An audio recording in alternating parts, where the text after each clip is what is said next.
आम्ही आता चाललोय शेतावरती माती आणायला, कारण याच मातीपासून आपल्याला बाप्पा बनवायचा आहे. शंभू चल, ये चल लवकर. आज माझ्यासोबत शेवटपर्यंत नक्की राहायचं हां, कारण बाप्पा कसा बनवायचा हे तर मी तुम्हाला सांगणारच आहे. पण बाप्पा बनवताना कशी काळजी घ्यायची, बाप्पा बनवल्यानंतर तुम्हाला कोणती काळजी घ्यायला लागेल, त्याचबरोबर माती कुठल्या प्रकारची वापरायची आहे हेही मी सांगणार आहे. हा छोटासा सूर्या, तो माझ्यासोबत शेतावर आल्यावर नेहमी असतो. याने घमेलं काही माझ्या हातात दिलं नाही बरं का, स्वतःच घेतलं. आता माती कुठली घ्यायची ती मी तुम्हाला सांगणार आहे. बघा, हातामध्ये मी माती घेतली आहे, पण ही थोडी चिकटत नाही आहे, म्हणून आता ही घेणार नाही मी. पण माती आपल्याला अशी घ्यायची आहे जी पाण्यामध्ये पूर्ण भिजलेली असेल आणि त्याचा घट्ट रबरासारखा चिकट गोळा तयार होईल. अशी चिकन मातीच आपल्याला शेतातून घ्यायची आहे, कारण याच मातीला भेगासुद्धा जाण्याचा धोका कमी असतो. म्हणून अशाच पद्धतीची माती तुम्हाला घ्यायची आहे. बघताय का तुम्ही, छान गोळा तयार झाला आहे. आता ह्याच खड्ड्यामधली माती मी चांगली खणून घेणार आहे आणि हीच माती आपल्याला बाप्पाच्या मूर्तीसाठी आज वापरायची आहे. तुम्हाला जर शाडू माती वापरायची असेल तर ती पण तुम्ही वापरू शकता, पण शाडू माती आणल्यानंतर ती 2 ते 3 दिवस तुम्हाला भिजवून ठेवावी लागणार आहे आणि व्यवस्थित मिक्स करावी लागेल.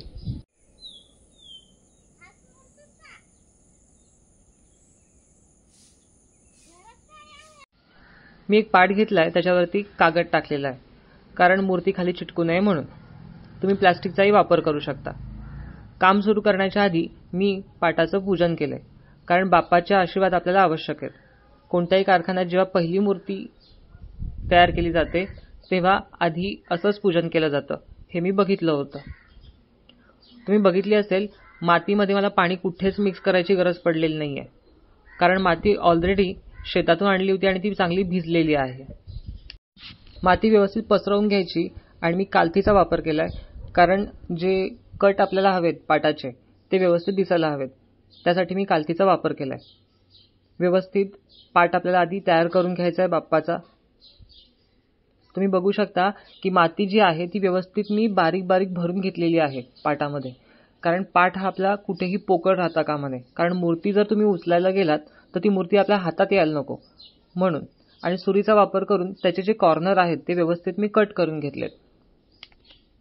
मोबाईलवरती मी एक बाप्पाचा फोटो बघितला आणि त्याच्यानुसार बाप्पा बनवायचा असं ठरवलं आणि सुरुवात केली बाप्पा बनवायला. पहिल्यांदा एक छोटासा गोळा तयार करून घेतला आणि तो त्याच्यामध्ये रोवला, जेणेकरून बाप्पाला आधार भेटेल.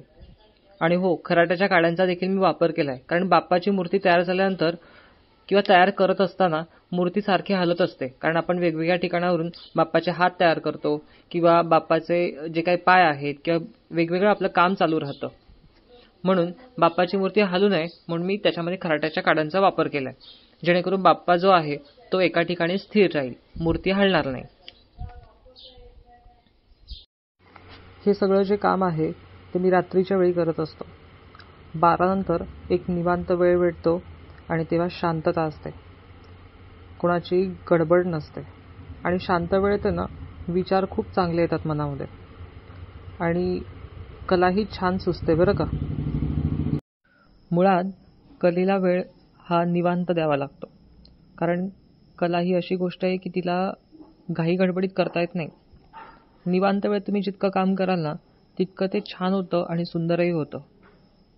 आणि त्यातला कोरीवपणा, त्या प्रत्येक गोष्टीतले बारकावे हे सुद्धा छान उभरून वरती येतात. त्यामुळे जर तुम्ही कुठली गोष्ट करायला घेताय तर निवांत वेळेत करायला घ्या, म्हणजे तुम्हाला जे काही करताय ते व्यवस्थित करता येईल आणि ती कलाकृतीही उत्तम दिसेल. बघा, बोलता बोलता बाप्पाचे पायही करून झालेत बऱ्यापैकी आणि बाप्पाचं जे महत्त्वाचं म्हणजे पोट आहे तेही बऱ्यापैकी तयार झालेलं आहे. आता मी जरा हात बनवायला घेतोय, म्हणजे जेणेकरून बाप्पाच्या जे काही शरीर आहे ते तुम्हाला दिसायला सुरुवात होईल.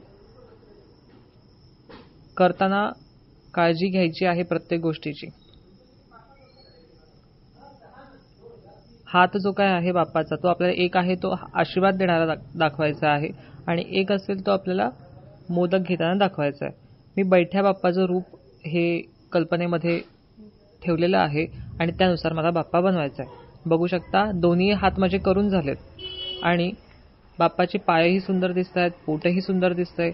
मूर्ती तयार करत असताना बाप्पाची जी गोलाई आहे ती सुद्धा तेवढीच महत्त्वाची आहे, कारण त्यावरच बाप्पाच्या मूर्तीचं सौंदर्य सुद्धा अवलंबून असतं. आता बाप्पाचा चेहरा मला बनवायचा आहे. त्याच्यासाठी थोडीशी माती घेऊन मी मध्ये एक काडी टाकलेली आहे बरं का. त्याच्यामध्ये एक काडी टाकायची आहे, कारण बाप्पाची मूर्ती ही स्ट्रेट राहते. छान सोंड तयार करून घेतली बाप्पाची, म्हणजे जेणेकरून बाप्पाचं जे रूप आहे ते खुलायला सुरुवात झालेली आहे. बरं, बाप्पाचे 4 अवतार तुम्हाला माहिती आहेत का? 4 युगातले 4 अवतार एकूण आहेत. सत्ययुगामध्ये बाप्पाचा जेव्हा जन्म झाला त्यावेळेस त्याला महोत्कट असं म्हटलं जातं किंवा विनायक या नावाने सुद्धा संबोधलं जातं. त्यानंतर आलं त्रेतायुग. त्यामध्ये बाप्पाने गुणेश आणि गणेश हे नाव धारण केलं. त्यानंतर येणारं द्वापार युग, ज्यामध्ये बाप्पाला नाव दिलं गेलं गजानन. आणि आत्ताचं जे युग चालू आहे ते म्हणजे कलियुग. त्यामध्ये बाप्पाचा जो अवतार आहे, जो सांगितलेला आहे, तो म्हणजे धूम्रकेतू. असे 4 अवतार बाप्पाचे आहेत, जे मला आपल्या संस्कृती पूजनाच्या पुस्तकातून माहिती पडले. अशीच माहिती तुम्हालाही आहे का? मग कमेंटमध्ये मला नक्की सांगत जा बरं का. बघा, आपण एखादं काम करायला घेतो ना, तेव्हा कोणी ना कोणी आजूबाजूला असतं जे बोलायला नेहमीच असतं. कसं आहे ना, आपण कलाकुसरीचं काम करायला घेतलं की एक तरी अशी व्यक्ती असतेच, एक काय 100 म्हणा, की काम करत असताना बोलायला येतातच, की हे काय नुसतं वेड लागले याला, काहीतरी करत बसतो, दाखवण्यासाठी सगळं करत बसतो हा. त्यांना बोलता तो, पण आपण आपलं काम एक नंबर करायचं, कारण आपण चांगलं करतोय याची पोचपावती त्यांच्या बोलण्यातूनच मिळते, नाही का? हसायला येतं अशा लोकांचं. आणि बघा, या लोकांच्या कधी कधी काही गोष्टी थोड्याशा लक्षातही ठेवायच्या बरं का, पण त्यांचं ऐकता ऐकता स्वतःला मात्र विसरायचं नाही. कारण आपल्याला काय करायचं आहे हे त्यांच्या सल्ल्यापेक्षा आपण आपला शोध कायम ठेवायचा. आणि त्या 4 लोकांचा आपण नेहमी विचार करतो, त्यांना 4 कोपऱ्यात एका बंद खोलीत बंद करून टाका आणि आपला आवाज ऐका. बस, इनफ, एवढंच बस आहे, पुरेसं आहे ना? बघा, आता बोलता बोलता काय झालंय, बाप्पाचा चेहराही छान आकार घेतोय. डोळे बनवायला थोडे अवघड आहेत, सहजासहजी ते बनवता येत नाहीत. पण तुम्ही जर व्हिडिओ नीट बघितलात तर तुम्हाला नक्की समजेल की डोळे मी कसे बनवले. डोळे बनवण्यासाठी 4 वेळा मी प्रयत्न केलाय. हा पहिला प्रयत्न आहे, पण त्याच्यानंतरही मी 3 वेळा प्रयत्न केला आणि बाप्पाचे डोळे अगदी व्यवस्थित तयार करून घेतले. कारण त्यावरच तर बाप्पाचं सौंदर्य अवलंबून आहे. जर संपूर्ण शरीर चांगलं दिसतंय, संपूर्ण चेहरा चांगला दिसतोय, पण जर डोळे बाप्पाचे व्यवस्थित नसतील तर मूर्ती तुमची छान दिसणार नाही. लक्षात ठेवा बरं का. मूर्ती तयार करत असताना मी विशेष अशा काही साहित्यांचा वापर केलेला नाहीये. घरातली आपली भाताची एक कालथी घेतली होती, सुरी घेतली होती आणि नवीन मी रंगवायचे ब्रश आणले होते, ते पण छोट्या साईजमधले. त्याचाच मी वापर केलाय. कुठे गोलाई देण्यासाठी ब्रशचा वापर केलाय, तर कुठे दागिने कोरण्यासाठी, कुठे डोळे कोरण्यासाठी त्याच्या पाठीमागचं जे टोक आहे, जे बारीक टोक असतं, त्याचा मी वापर केला आणि त्याच्यातूनच मूर्ती कोरण्याचा प्रयत्न केलाय. आता बाप्पाचे दोन्ही हात बऱ्यापैकी तयार होत आलेले आहेत. दुसरा जो हात आहे तो म्हणजे घेता हात, ज्याच्यामध्ये बाप्पाच्या हातात मोदक असतो. तो हात मी जरा बनवायला घेतला, पण थोडा कठीण होता मला बनवायला. पण प्रयत्न केला मी, प्रयत्न काही सोडले नाहीत, कारण की आपल्या हार मानायचे नाही. आपल्याला बाप्पा जो आहे तो पूर्ण बनवायचा आहे. बरं, आता मला ना 3 मित्रांची गोष्ट आठवली आहे. आता तुम्हाला सांगितल्याशिवाय मला काही शांत वाटणार नाही.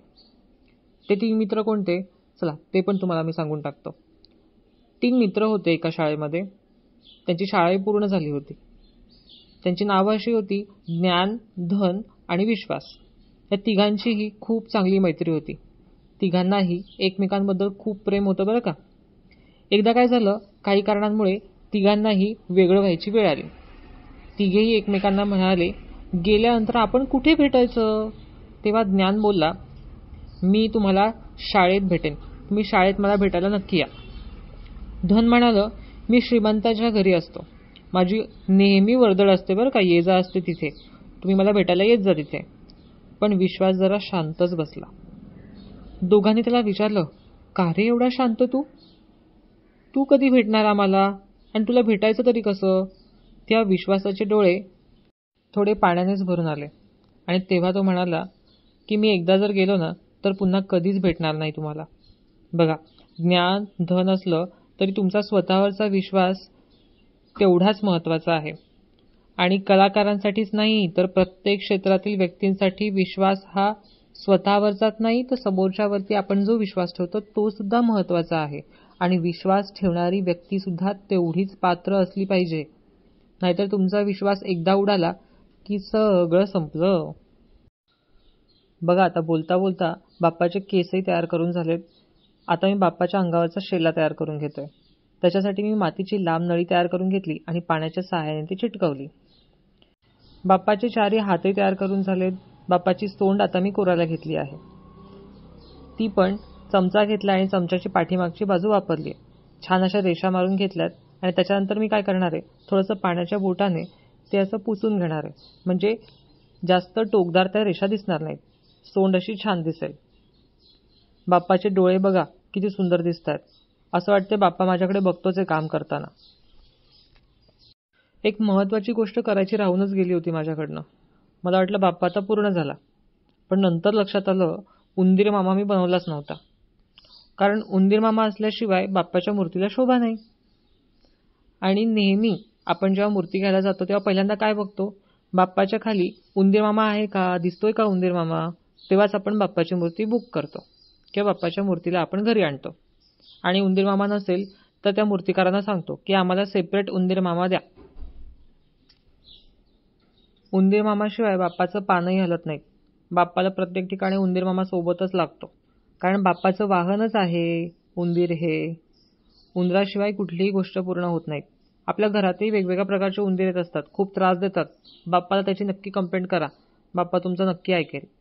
आणि जेव्हा गणपती बसवतात तेव्हा नेहमी 4 आमच्याकडे साखरेचे मोदक केले जातात, जे चारी दिशांना ठेवले जातात आणि त्यातला एक मोदक आहे तो बाप्पाजवळ ठेवला जातो.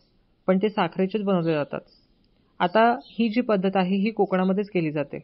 छोटेसेच मोदक असतात, त्याच्यामध्ये साखर भरली जाते.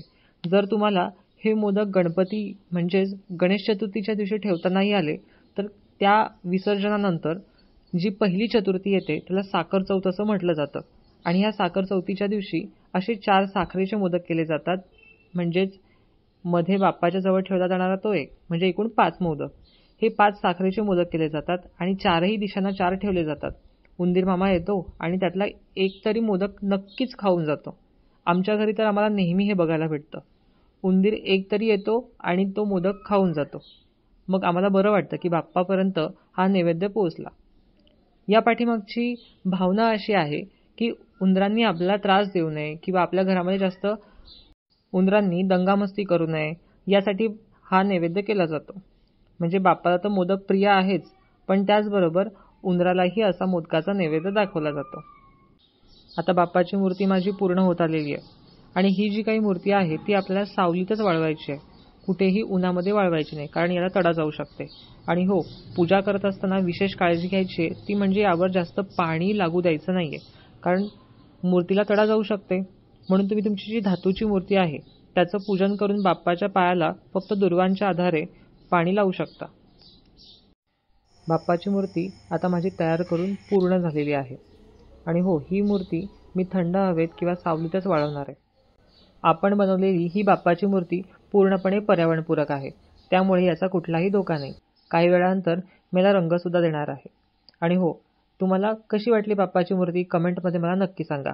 आता भेटूयात पुढच्या व्हिडिओमध्ये. तोपर्यंत राम राम.